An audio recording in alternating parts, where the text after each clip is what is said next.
I'm reading.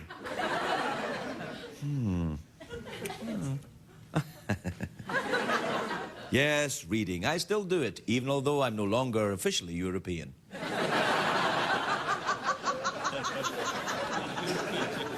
Is that reading something like Game Boy? It's a little like Game Boy, yes. My next guest is the author of the book that I am reading. It's called Slam. It's out in paperback now. Please welcome this guy, Nick Hornby. Nick Hornby, everybody.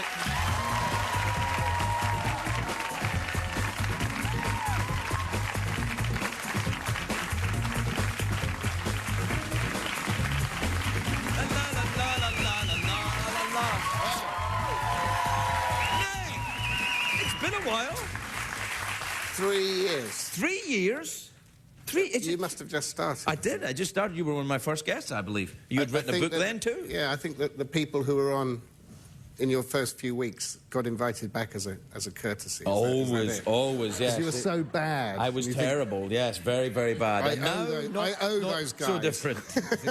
How are you? Are you still living in England? I'm still, all right, unlike then, a lot of people. Now, the book is called Slam. Now, it's about teenage pregnancy, is that right? It is. Were you pregnant as a teenager? Did you? I was. No. Really? Did you ever? No. No, it's about two 16-year-olds who are on the verge of having a baby. It's narrated by the dad. The dad? How did you get the idea of the dad talking about? Well, it was seeing a young couple in my neighbourhood, and we have a lot of teenage mums living near me, but you don't often see. How do you see these people? Do you use binoculars out your window? I'm afraid I'm always in the park with them. You're in the park? Are you in the park? With my own kids. Oh, right. Well, fair enough. Yeah. Your own kids. Hired for the occasion. Yeah, they're a good fun.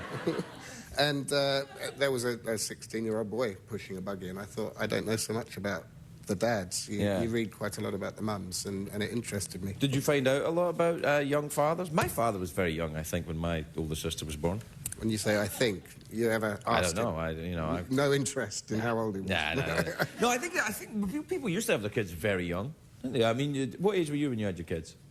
35, my friend. Right, that's terribly young. It's terribly young. I wasn't ready to give it all up. I was nearly 39 when my son was born. Yeah. Yeah. I want more. Do you want more? No, I got 3. No, you want to have an even number, though, don't you? No. I really don't. I got 3 no, I boys. have another one. Really? I shall pass that on to my wife. Right, yeah. Craig would like me to have another you guys baby. Have another... Yes. To what age are your kids now? Well, I got a 15-year-old, and then I've got a 5 and a 4. Now, the teenagers, what are they into now, the 15-year-olds? Well, he watches football a bit, but my 15-year-old is autistic. Right. And, I'm not quite sure what that means. Can you I mean, I know it's difficult, but I don't know what it is.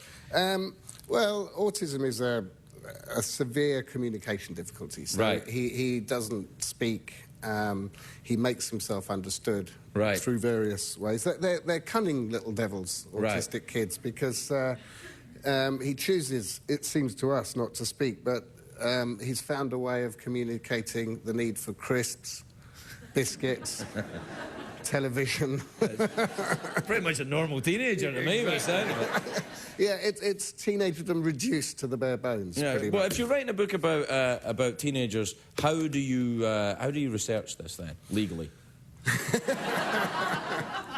I'll tell you about the other bit later. Please don't. But how do you? How do you go about researching a book like that? Do you talk to teenagers? I talk to teenagers. I've got nieces and nephews and friends of the family. You can read a lot of stuff online because quite a lot of the internet. You can actually pose as a teenager online. I do that often. Do you remember that Scottish guy who went to school? I don't mean that. No. A Scottish guy went to school? I don't know about that. Let me phone someone. I think we should fact check this. He's saying a Scottish guy went to school. Now, what are you talking about? There's a big statue of him in Edinburgh, in the centre of Edinburgh. A Scottish guy. The Scottish guy went to school. Yeah. The wee Scottish boy that went to school. There was the 25-year-old who went back to school, posed as a teenager. Yeah, and he was called Brandon Lee. He'd called himself Brandon Lee after the film star. Yeah. And he was there for weeks and weeks before anyone rumbled him.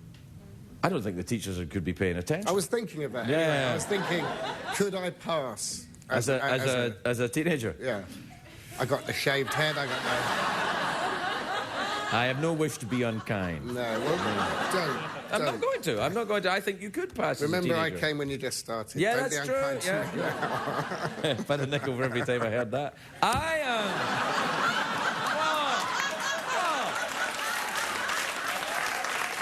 Some people are. I lose my patience sometimes. Now, so you talked to some teenagers, you found out about this, and you wrote a book about teenage pregnancy. The hard thing for me was writing about skateboarding, because this kid's a skateboarder, and he talks to a poster of Tony Hawk, and Tony Hawk talks back. He's been here. Tony Hawk has been here on the show, and he actually does talk back. Even to you? Even to me. No, this is the kind of figure of... Yeah, I used Tony Hawk's autobiography. He only talks back in lines from his own autobiography, so he's somewhat limited in how he can respond. Of course you are clever, aren't you? Thank you. Yeah. I try. That's clever. So Tony Hawk's autobiography becomes kind of like the I Ching. You know, the kid can open it and read some words of wisdom on any page. That. And he was very kind, Tony Hawk.